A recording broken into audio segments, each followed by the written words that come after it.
It is the cold hand of nightfall that opens the door to our deepest fears. For most, it is only a creeping dread scratching at the corner of our mind. But for one family in 1977's London, dread was just the beginning. I'm starting the Enfield Poltergeist case. What you're seeing is a reimagining of those events. But what you're about to hear is real. What do you want? Tell us what you want. I can't comment you. That's an 11-year-old girl. Experience the original recordings. It was like someone's knocking to come in. In the chilling docu-series. People witnessed Janet levitating. I know what I experienced and I know that it was real.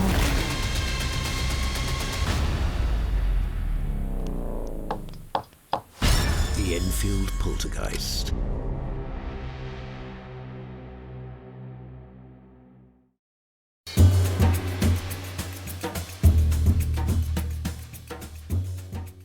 That was the trailer for the new docu-series, The Enfield Poltergeist, premiering on Apple TV Plus on October 27th. And this is Factual America. I'm your host, Matthew Sherwood. Each week I watch a hit documentary and then talk with the filmmakers and their subjects. Our topic today is the paranormal, specifically the seemingly supernatural events that took place at 284 Green Street in Enfield, North London.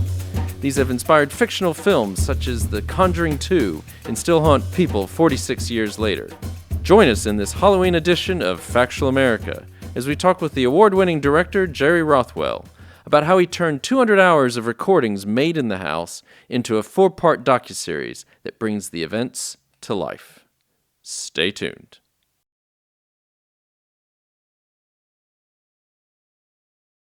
Jerry Rothwell, welcome to Factual America. How are things with you? Hi, Matthew. Good to talk to you. Yeah, it's great to have you on. We're talking about the Enfield Poltergeist, 4-part docuseries, premieres on Apple TV Plus on October 27th. So welcome again to Factual America, and congratulations on the release of your doc. You must be pretty happy about that. Yeah, it's. I think it drops in 104 countries at the same time. So I'm used to kind of making feature docs, which kind of come out in a much slower way through festivals. So yeah, it's quite a new experience for me. Yeah. So well, again, so welcome again, and just for our listeners and viewers, many of them will have not had a chance to see this yet. Maybe you can tell us, what is the Enfield Poltergeist all about? So what's known as the kind of Enfield Poltergeist events were a set of events that happened in London in 1977. I think in end of August 1977, a woman and her family started to kind of see strange phenomena in their house. I think it began with knocking that would kind of follow them around the house. And then heavy furniture started moving around the rooms. This is what they reported. And then gradually over the next 18 months, more and more people visited this house. It was visited by, obviously, the kind of ghost hunters, but also by journalists, by police, by physicists who were fascinated in these phenomena. And the phenomena kind of escalated. And in a way, it's the story of those 18 months. Okay. And maybe to get really basic here, what is a poltergeist? Well, a poltergeist comes from a German word meaning a noisy spirit, and these phenomena, which are kind of, as I say, kind of knockings, the movement of objects, sometimes people being thrown around, sometimes voices appearing, are things that have been experienced have been reported, I think, since Roman times, or certainly since the Middle Ages, often centering on young people, particularly young teenage girls. And I don't think there's any kind of adequate explanation for them out there, or any definitive explanation. Okay. And there's even many of your subjects that come on. I think even one said it was even hard for her to define exactly what it is, but it is what you've just said. It's but I guess what ties them all together, all these events, is that you've got this noises and family tensions and children and adolescence, basically. Exactly. Yeah. And I mean, in this case, you may be about to say this, but for us, it was the fact that there were these 250 hours of tape recordings, which had been made during this period of time. That was the kind of starting point. Yeah, well, I was going to ask you about that. So why you dig deep into this one particular event, the in Enfield in North London, and why this particular case and why now? So I think it's probably one of the most well-known and certainly well-documented cases. I mean, I can remember as a 15-year-old this case hitting the front page of the Daily Mirror, which at the time was like the biggest selling newspaper in the UK. So a whole generation, my generation of teenagers, had our view of reality sort of shattered by these events that were being reported from the house in Enfield.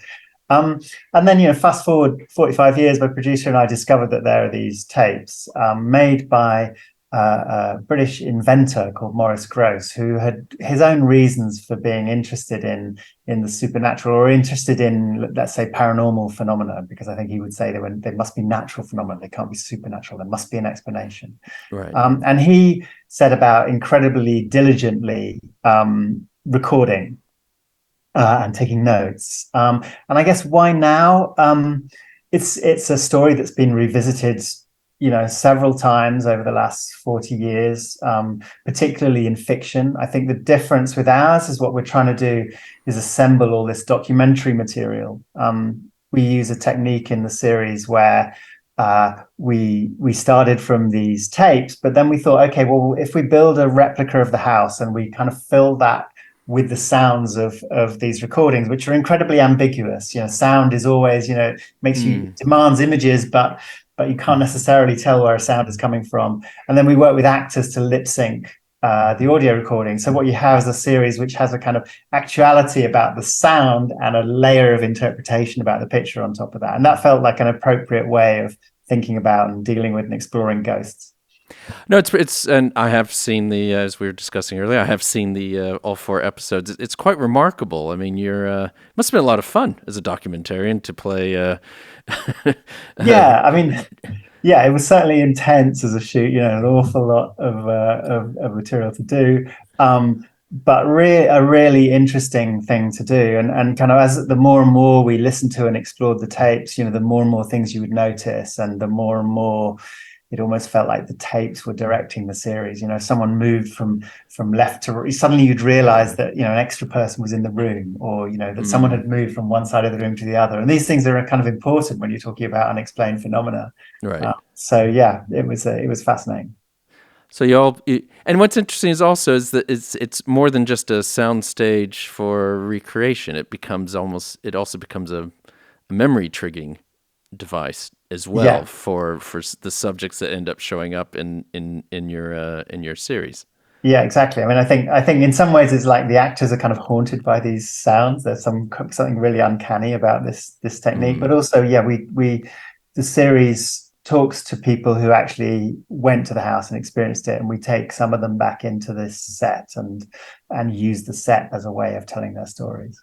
And because, as you said, and as you remember it as a 15-year-old, this was extremely well documented at the time, certainly through Maurice Grosse's sound recordings, but also with the Daily Mirror's photography and stuff like that. So you just literally, you had a photo and exactly what you had. You recreated the bedrooms and the kitchen and the living room, didn't you? That's right. Yeah. I mean, our production designer, Natalie O'Connor, Maurice was a very kind of diligent scientific guy. So one of the first thing he did, he was a sort of architectural plan of the house, with all the measurements on it, and where the furniture was and how far away it was. And if it moved, how far it was thought to have moved. And so we were able to essentially use that plan as the starting point for our design, our set design. And then Natalie we had these photographs which enabled us to source, the wallpaper, the carpets, the pictures. Plus, we worked with Janet and Margaret, who are the 2 young girls at the center of the story, and they lent us things from the actual house. So in the set, there are actually things that were in the house in Green Street. It's a strange hybrid of kind of fiction and documentary. So you were saying, you and I think one of your producers came across these. Is that how this all started? How did you become involved with the project?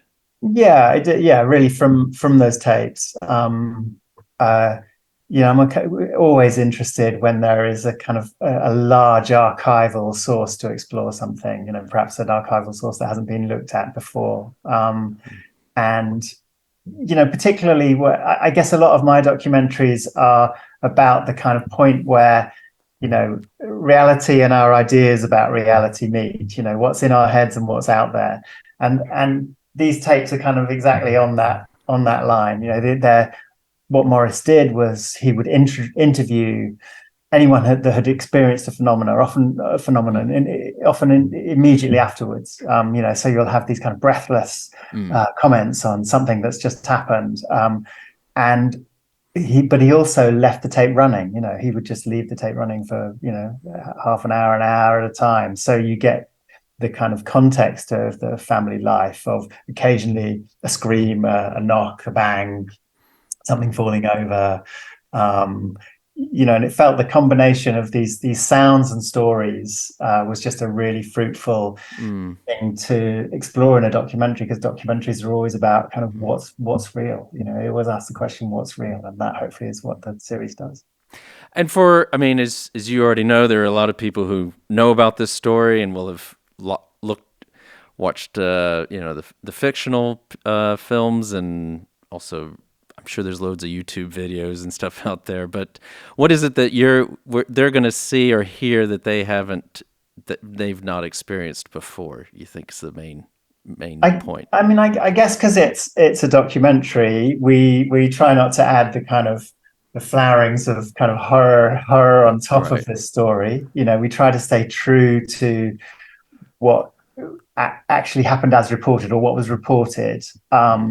And what we give people is I suppose an enormous kind of array of the evidence that was used at the time, and I think we leave an audience to make its own judgments about what was happening in the house.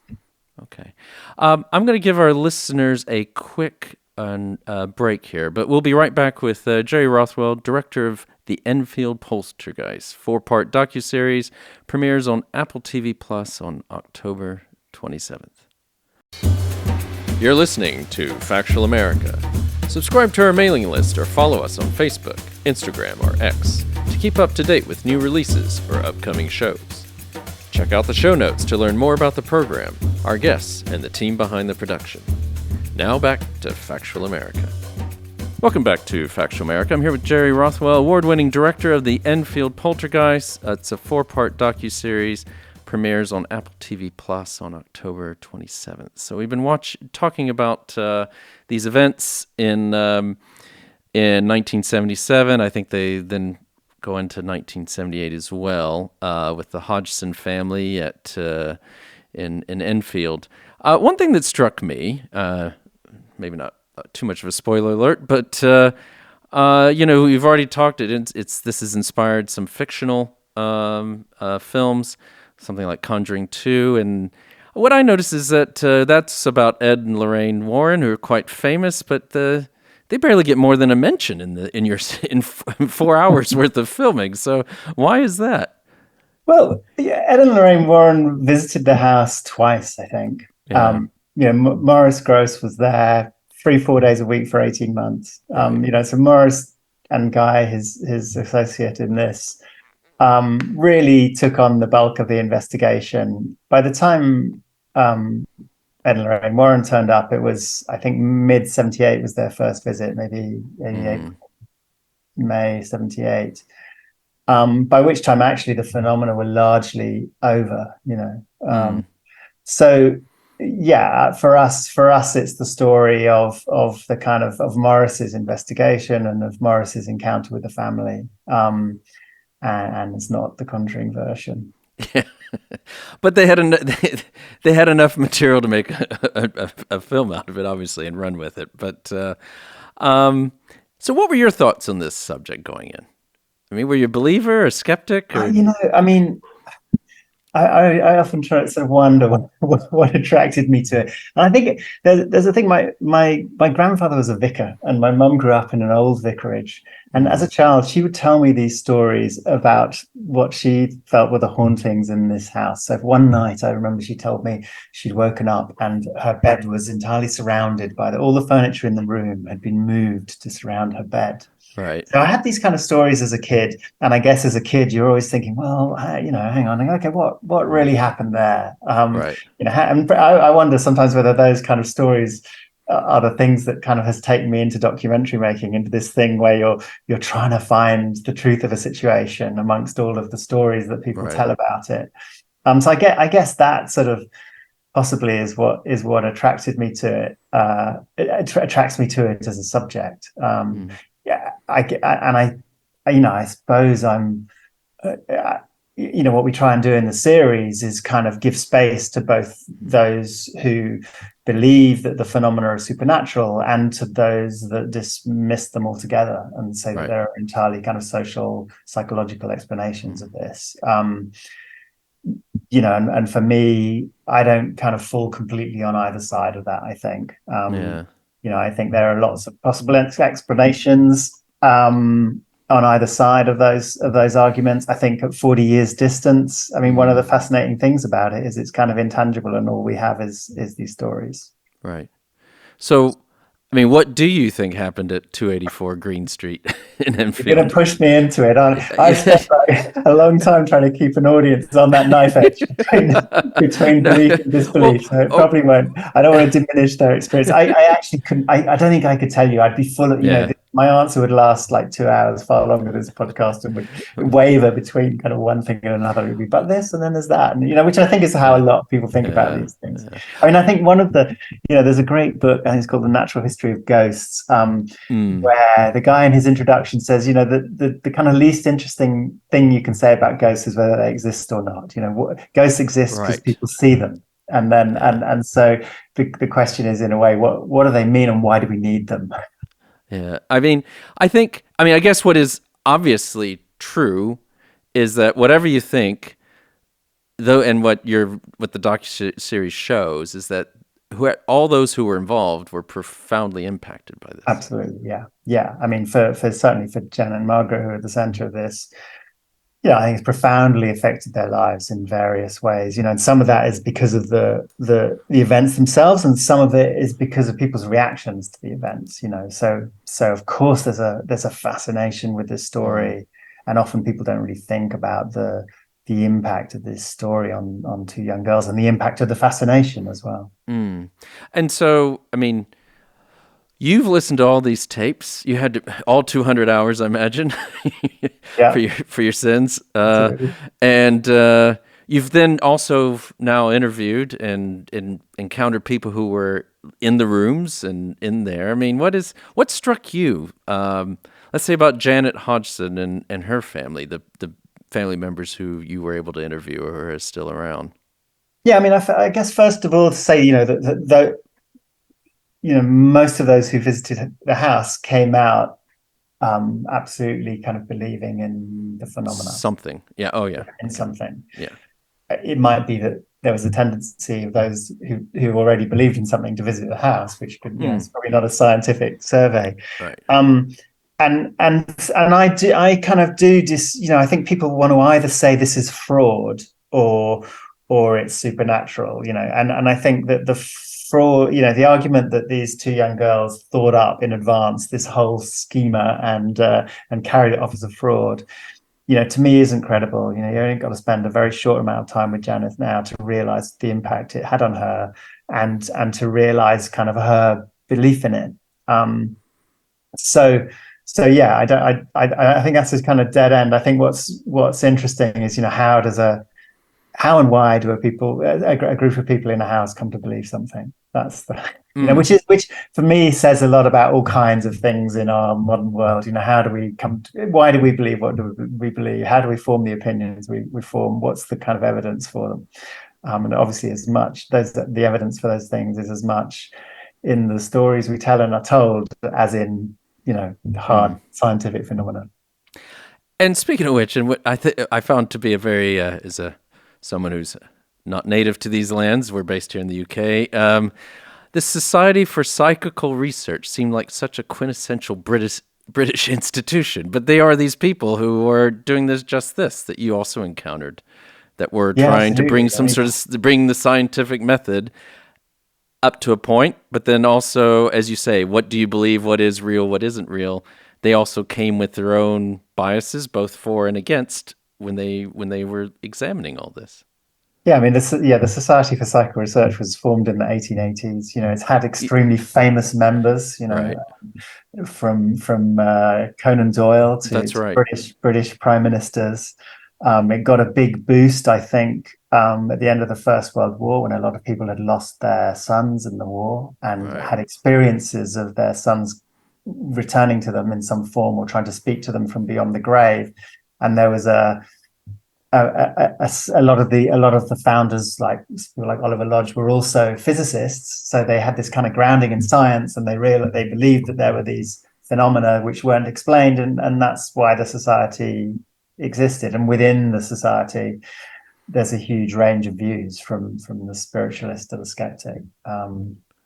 And certainly in the 70s, I think there was a kind of explosion of interest in these kinds of phenomena. I mean, you can see it in the culture in films like, The Exorcist and that happened a couple of years before Enfield, and many of the events in The Exorcist bear an uncanny resemblance to things that happen in Enfield. But yeah, it's a kind of strange and intriguing society, which as a student, actually, I did used to attend the meetings of the Psychical Research Society a couple of times. So I had some personal experience of that. Were you a card-carrying member? I was not I was a fellow traveller. I think you call a fellow traveller of someone who was a card-carrying member. Yeah. And then you've got more. I mean, then you've got this character. We get back to the guy who's the source of all this, and in terms of the audio, is Maurice Grosse, who's quite an intriguing character as well, who brings his own, as you point out poignantly, I think in episode 4, is his own sort of how best to put it, but certainly his own stresses and however you put it, to the story that. Whatever you think, either it compounded things or whatever was involved and how he got involved, but that it's an interesting sort of full circle to all this. Yeah, I mean, Maurice is an extraordinary character. He was an inventor. He was at Dunkirk. He didn't go to university because the war interrupted that. I think if he had, he would have become a kind of scientist or a physicist himself or something, but he had a very engineering brain, became an inventor who invented things that we are familiar to us, the rolling advertising board or the newspaper dispenser, these. And I think he'd reached an age in which he'd had a personal tragedy, which you'll find out about in the series, which had made him convinced of the possibility that there was that paranormal phenomena were real, and with his engineering and scientific brain kind of set out trying to discover that, and hence his huge amounts of recording, because I think he felt that what he would be able to do is capture on tape, on tape or in photographs, something that proved, in this case, the existence of the poltergeist. Well, I'll give you more than credit. I'll give you loads of credit, because I must say, when I was watching through the whole thing, whole scenes, we won't do any spoilers here, but scenes where you're like, well, I see why they're saying, wow, this is obviously evidence, but then I also can see, well, I could also see how that could be staged, or not. I'm not talking about the girls pulling some big vast hoax, but you can see how you can suspend disbelief and also have disbelief. And I guess this gets to this point. You said it's something that. Not to get too philosophical here, but it's something that you look in, and it's certainly a subject of your films, but says a lot about human experience, how we perceive things. Can we ever know the truth? We can certainly seek it, I think. Whether we can, I guess our knowledge of it is always partial. The last film I made, The Reason I Jump, was about non-speaking autistic people, and started from a book which really, to me, showed a kind of way of looking at the world without the sort of neurotypical filters most of us have, and that the world then appears very differently, and what you pay attention to is very different. And I think increasingly, there's a lot of work in neuroscience that explores the way the brain is actually kind of, rather than perceiving things directly, is kind of creating a model for what it thinks the world looks like, and then detecting change in it. So our brains are kind of like, I guess the heart of the argument around paranormality is the brain a filter? Does it only show us a bit of the world, and there's a whole bunch of the world that we can't see, or does it actually make the world? Is there nothing out there and only what's in our heads? Or I guess another way of looking at it is, are we really tapping the full powers of the human brain? I mean, are most that's of true. us, That's true too, for sure. Yeah. So, I guess speaking of which, I'm trying to make a segue here. What is, because I'm going to be warned here very shortly that it's time to cut our time off. But it's been great having you on. What's next for you? More ghost stories? Do you have anything in the works? I mean, after you complete something like this, there's lots of people urging you to do like series 2. Exactly. Another similar story for me. Always when I've kind of taken 3-4 years to do this, you immerse yourself. The joy and privilege of documentary making is you kind of immerse yourself in a world and then can look at something different after it. And so I'm actually about to do a series about the next moon landing, the Artemis program from NASA. So it's completely different, but it's about space and infinity, and maybe that has something in common with ghosts. Okay, well, when that drops, we'd love to have you on if we haven't scared you off. So thanks again so much, Jerry Rothwell, award-winning director of the Enfield Poltergeist. 4-part docu-series premieres on Apple TV Plus on October 27th, just ahead of Halloween. I'm sure that's a pure coincidence.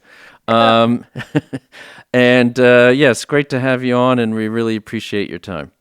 Thanks, Matthew.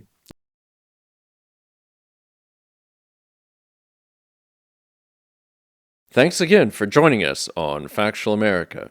A big shout out to everyone at Intersound Audio in York, England for their great studio and fine editing and production skills. A big thanks to Amy Ord, our podcast manager, who ensures we continue getting great guests onto the show and that everything otherwise runs smoothly. Finally, a big thanks to you, our listeners. Please keep sending us feedback and episode ideas, whether it is on YouTube, social media, or directly by email. And please also remember to like us and share us with your friends and family, wherever you happen to listen or watch podcasts. This is Factual America, signing off.